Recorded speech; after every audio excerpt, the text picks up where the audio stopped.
मैं तो आपसे कुछ लेना चाहती हूँ। तो फिर देर काहे की? आज्ञा कीजिए, क्या चाहती हैं आप?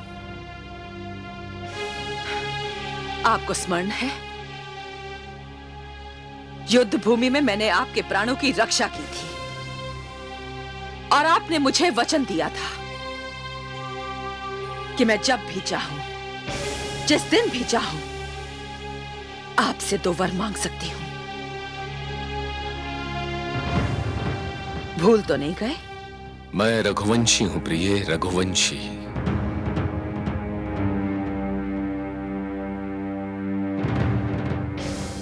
स्वयं को भूल सकता हूं, दिया हुआ वचन नहीं।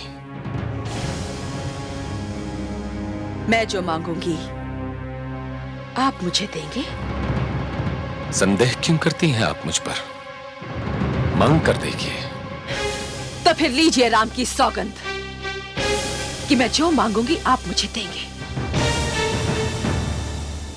इतनी छोटी सी बात के लिए आप मुझसे राम की सौगंध लेने के लिए क्यों कह रही हैं? इसे मेरा हट समझिए। तो चलिए, राम की सौगंध, आप जो मांगेगी दिया जाएगा। तो मैं आपसे अपना पहला वर मांगती हूं। युवराज का पद राम को नहीं, मेरे पुत्र राजकुमार भरत को दिया जाएगा।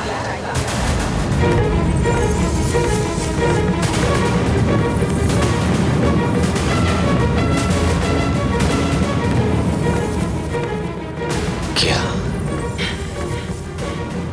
युवराज भरत ही होगा।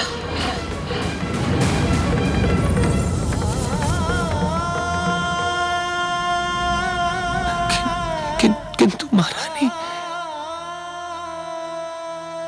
अभिषेक की सारी तैयारियां पूर्ण हो चुकी हैं और हमारा पुत्र राम युवराज के रूप में जनता को सबसे अधिक प्रिय है, और वो आपको भी तो सदा से सबसे अधिक प्रिय रहा है ना? और आप जानती हैं कि वो अपनी माता से अधिक आपसे प्रेम करता है। जब उसे अपनी छोटी प्रिय माता के ऐसे विचार ज्ञात होंगे तो उसके मन पर क्या बीतेगी?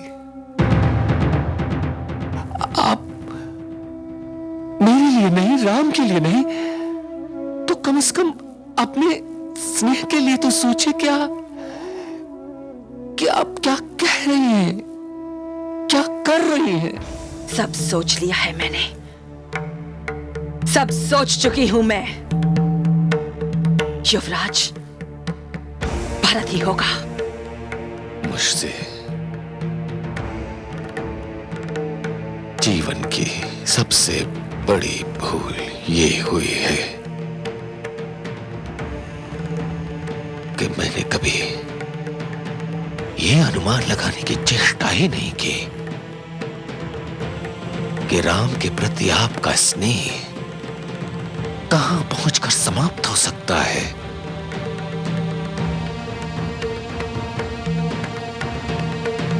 मुझे आज ज्ञात हुआ कि आप तो राम से प्रेम करती ही नहीं है।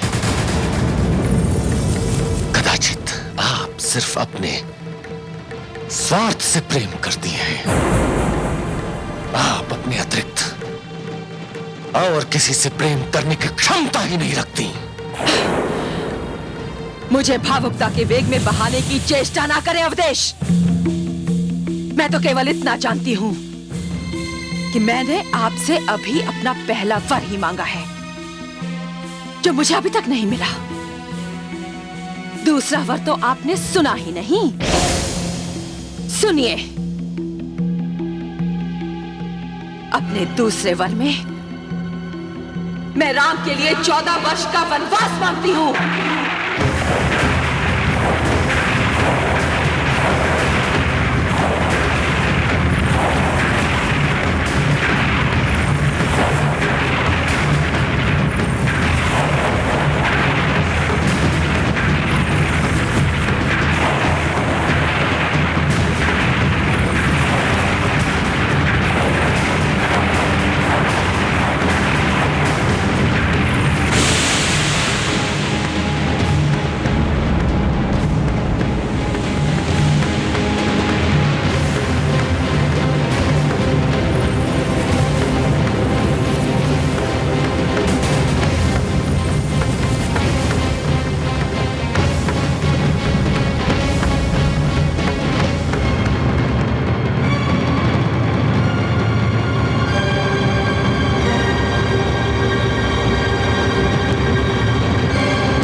तो कह गए थे कि वो शीघ्र लौट आएंगे।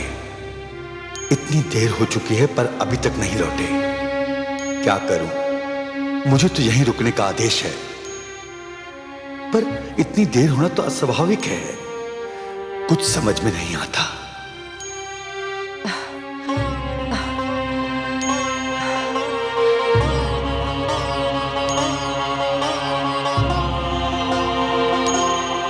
महामंत्री सुमंत, आपको छोटी रानी ने कोप भवन में बुलाया है। मुझे? परंतु महाराज कहाँ हैं? वे भी छोटी रानी के पास हैं।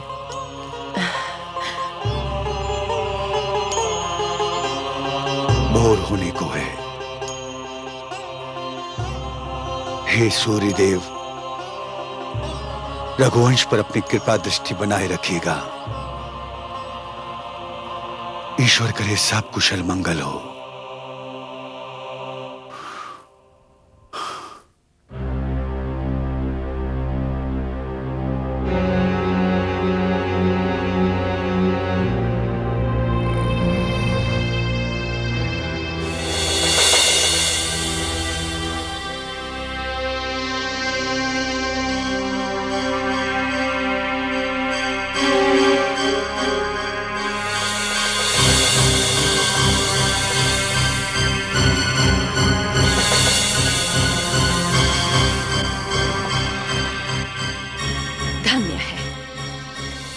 आपकी निद्रा तो टूटी। उठिए रघुकुल भूषण। इससे पहले कि आपके महामंत्री यहां पहुंच जाए, ये निर्णय कर लीजिए कि मेरा पुत्र भरत युवराज होगा और उसके अभिषेक से पूर्व राम 14 वर्षों के वनवास को सिधारेंगे, या फिर ये कि आप अपने वचन से विमुख हो चुके हैं। दया करो कैकेयी।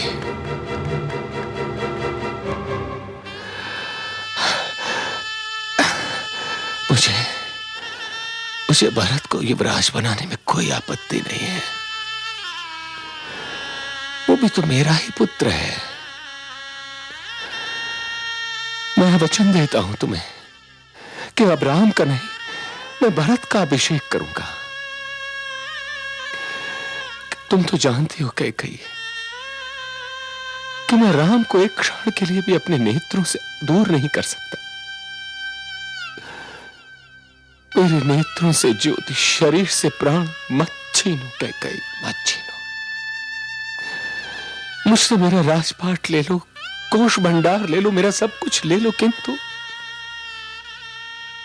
किंतु राम के वनवास का वर वापस ले लो कैकेयी। उसे 14 वर्ष का वनवास क्यों देना चाहती हो? वो इसलिए कि यदि राम अयोध्या में रहेंगे तो मेरे पुत्र का अभिषेक नहीं हो सकेगा, प्रजा विद्रोह कर देगी। और यदि राम 14 वर्षों के लिए अयोध्या से दूर होंगे तो प्रजा उन्हें भूल जाएगी। अरे राम मेरे प्राण है कैकेयी, प्राण है। तुम प्यासे से जल को, दीप से लौ को, देह से श्वास को मत छीनो। तो फिर मुकर जाइए ना अपने वचन से। हाय अभागन, हाय। तू नहीं जानती कि तू क्या कर रही है। अरे क्या तूने मुझे इसी दिन के लिए बचाया था कि एक दिन मुझे सिसका सिसका कर मारेगी? तू हत्यारिन है, हत्यारिन। अपने हाथों से अपना सुहाग उजाड़ देना चाहती है।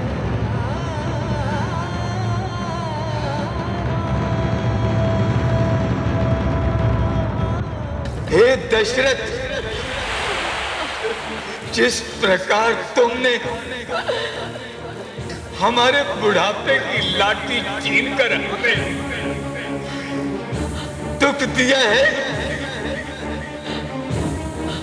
जाओ उसी प्रकार एक दिन तुम भी अपने पुत्र वियोग में तड़पो, पुत्र वियोग में तड़पोगे।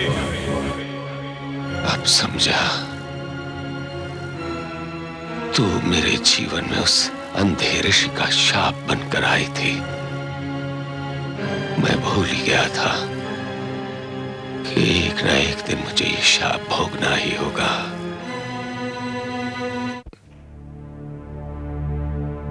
महाराज, मैं भीतर आ सकता हूं? महामंत्री सुमंत। अंदर आ जाइए महामंत्री सुमंत।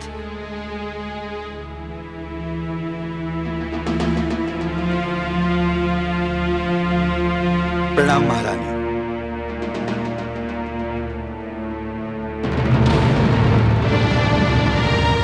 महाराज, महाराज, महाराज, महाराज, क्या हुआ आपको? क्या हुआ महाराज? महामंत्री, ये क्या बताएंगे? सुमंत, मुझसे सुनिए। मैंने इनको इनका वचन स्मरण कराकर इनसे 2 वर मांगे हैं। मेरे पुत्र भरत के लिए युवराज का पद और इनके पुत्र राम के लिए 14 वर्ष का वनवास।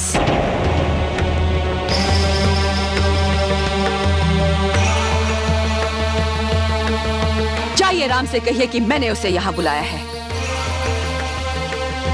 किंतु महारानी। किंतु और परंतु आपकी मर्यादा से परे की वस्तुएं हैं महामंत्री। यह अयोध्या की महारानी का आदेश है और आदेश का पालन करना आपका धर्म।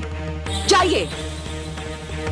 जी हाँ महारानी, सत्य कहा आपने, सत्य कहा। सुमंत, मां, मेरी बात सुनो सुमंत, मेरी बात सुनो।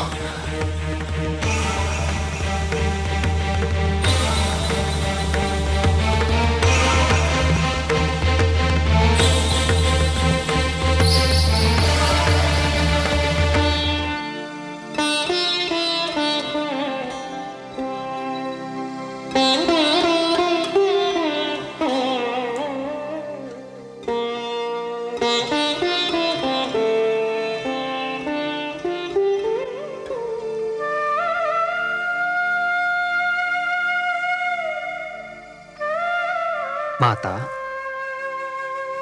गुरु वशिष्ठ ने आदेश दिया था कि अंतिम विधि के अनुसार मैं अपनी माताओं के चरण पूजूं। आयुष्मान भव।